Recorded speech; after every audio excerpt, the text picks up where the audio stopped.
Okay, once again, here I am, Jay Reel, and I'm with Darren Ewing from Troll 2. And what is your involvement in Troll 2? I play the pivotal role of Arnold, who gets stabbed with a spear, turned into a tree, cut up with a chainsaw, and stuffed in the blender.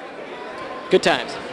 And what I was just saying to you is, to describe Troll 2 to someone who hasn't had their Troll 2 cherry broken, it is a genre unto itself. There's drama, there's horror, there's comedy, and then there's Troll 2. Troll 2. Thank you.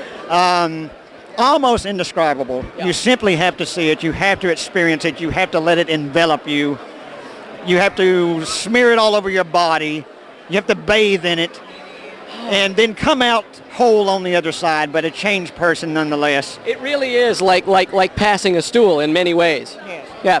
And when you were shooting Troll 2, when you were involved in it, did you know it would become the phenomenon that it is? I don't know if I pronounced that word right, but you know what I'm trying to say. Yeah. Were you aware that it was becoming what it became as you were shooting it? As I was shooting it, I knew it was going to be a uniquely bad movie, and I honestly always thought that it would find its audience. And this, I have to preface this by saying, we did not intend for it to be as bad as it was. We were trying to make a good movie, and it didn't work out that way.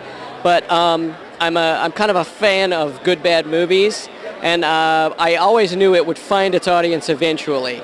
But on the level and in the way that it has happened in just the last couple of years has been a total surprise to everyone involved. Me and Michael, who was the child star of the film. Right. And so let's get him real quick. Yeah, Michael. You did a lot of screaming and Screaming and pissing and eating bologna. That's right. And let's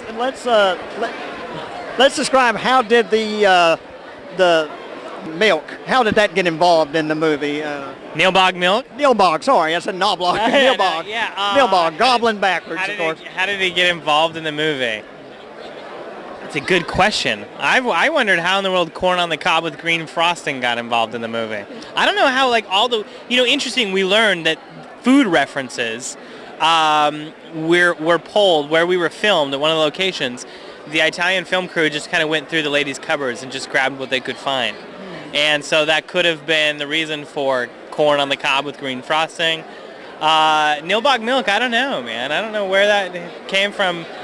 Must have come from the Italians, Rosella and Claudio. When this movie was made, was it even called Troll 2 at the time, or did it have another name? Was it ever anything else when it was being in production? Yeah, the film we worked on was called Goblin. That was the one that was on the script, and for years and years before it ever came out, as far as we all knew, it was called Goblin. Why it became Troll 2, I could only guess, because it's not a sequel to the movie Troll, the John Carl Buechler film. Has nothing whatsoever to do with the original. Nothing to do with that, and it's why there are no trolls in the movie at all, only goblins. I assume it was a marketing move, but how it became Troll 2, I really don't know. From what I understand, Columbia TriStar got the rights to put it on video and thought they would sell more copies if they called it Troll 2 than if they called it Goblin. What you lack in Julia Louis-Dreyfus, you make up for in one of the most profoundly bizarre experiences that you will ever encounter in a motion picture. That's right. And thank you for speaking with us on camera. My pleasure, I Jay. knew that the Dead Pit guys would absolutely destroy me if I did not get the Troll team on camera. We love Dead Pit. We love Dead Pit. Yeah. And I'm a huge fan. And you had a screening last night, and how did that go? I went in and... I'll tell you what, it didn't happen until about 1:30 in the morning, but Troll 2 fans are loyal to the core, and they stayed up late and they stayed with it. The Troll 2 fans are really quality over quantity. They're not a big, giant group, but they're a very loyal group of individuals, and it's been nothing but good, fun experiences with this film for the past year and a half since we've been screening it. Thank you. The cult of Troll 2, I suggest you join it. You'll never be the same afterwards, I promise you. Thank you so much. Thank you, guys. Thank you, Jay. Sure appreciate it.